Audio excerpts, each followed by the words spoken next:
Triste nouvelle pour les Barcelonais, ils n'ont pas su profiter des 3 points perdus aujourd'hui par le Real Madrid. Eux, ils en ont perdu 2. Et grosse mise à jour du classement de la Liga, donc désormais 4 points d'écart séparent le FC Barcelone et le Real Madrid. Il y aurait pu avoir 6 points d'écart si le FC Barcelone avait battu le Betis, mais ça n'a pas été le cas ce soir. Et aujourd'hui, l'homme du FC Barcelone, l'homme du match, c'est Gavi. Car c'est grâce à lui que le FC Barcelone a pu faire un match nul et prendre au moins 1 point. Parce que le Betis Séville a été très solide défensivement.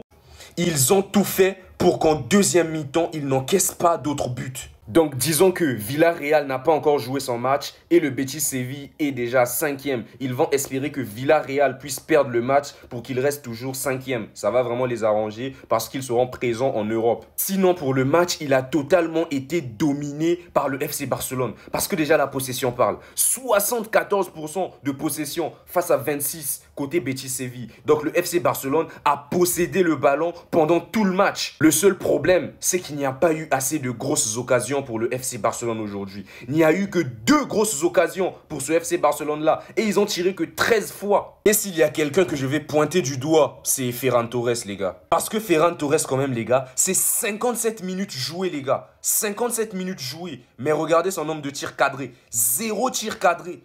0 tir cadré. Les tirs tentés. Un seul tir tenté en 57 minutes. Pour moi, c'est trop peu. Aujourd'hui, Ferran, il ne s'est pas retrouvé. Et ensuite, il a été remplacé par Rafinha, qui n'a joué que 33 minutes. Donc, Rafinha est rentré, il a tiré 2 fois, il a pu cadrer 1 fois. Et après, voilà, c'est tout. Mais il n'a pas pu trouver les chemins des buts. Sur ces 2 frappes, il a cadré une frappe. Il n'a pas pu marquer. L'autre frappe n'était pas cadrée. Et concernant Gavi, il a bien joué son rôle aujourd'hui. D'ailleurs, il a été homme du match. Il a joué les 90 minutes. Il a fini avec un but. Il a touché 87 ballons, les gars.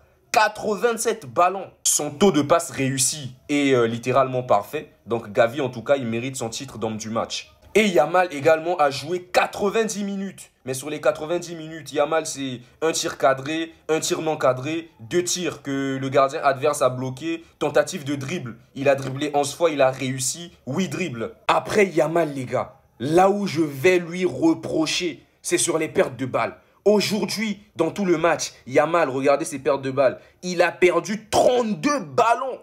32 ballons, les gars, c'est trop. 30 balles perdues, c'est trop, les gars.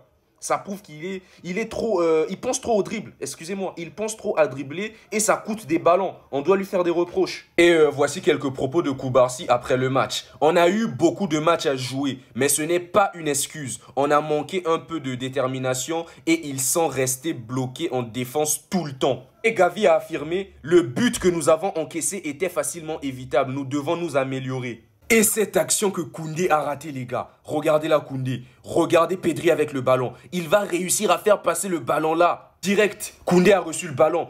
Il est en face à face avec le gardien. Mais après, il y a le défenseur qui vient lui gêner. Automatiquement, Koundé, il fait un crochet. Il rentre en surface de réparation. Ensuite, il a enchaîné en frappant. Mais le gardien a sorti un arrêt, les gars. Un arrêt du pied. J'étais choqué. Et il y a cette action qui m'a beaucoup fait rire. L'arbitre s'est retrouvé entre 2 joueurs adverses. Et voilà, ça a empêché une contre-attaque du FC Barcelone. Et on a vu ce compte LiveFoot qui a dit, quand l'arbitre empêche le Barça de partir en contre-attaque, décidément les arbitres en Liga. Après, ça a rigolé un tout petit peu. Non, mais c'est pas un fait exprès, ça arrive. Et pendant que ça s'est passé, regardez la tête de Laporta dans les tribunes. Il a rigolé, les gars, parce que c'était très drôle. Regardez comment l'arbitre, il a pris un coup sur les bijoux de famille, les gars.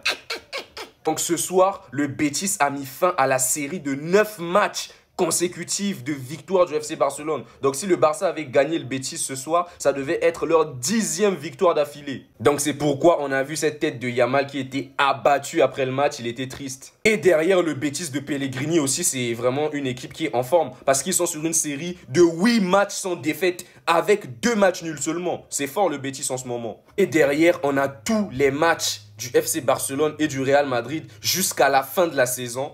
Donc je peux m'écarter, vous pouvez screen si vous voulez. Voilà, donc c'est les derniers matchs jusqu'à la finale de la Ligue des Champions pour boucler la saison. Donc on va s'arrêter là les amis, passez une bonne soirée.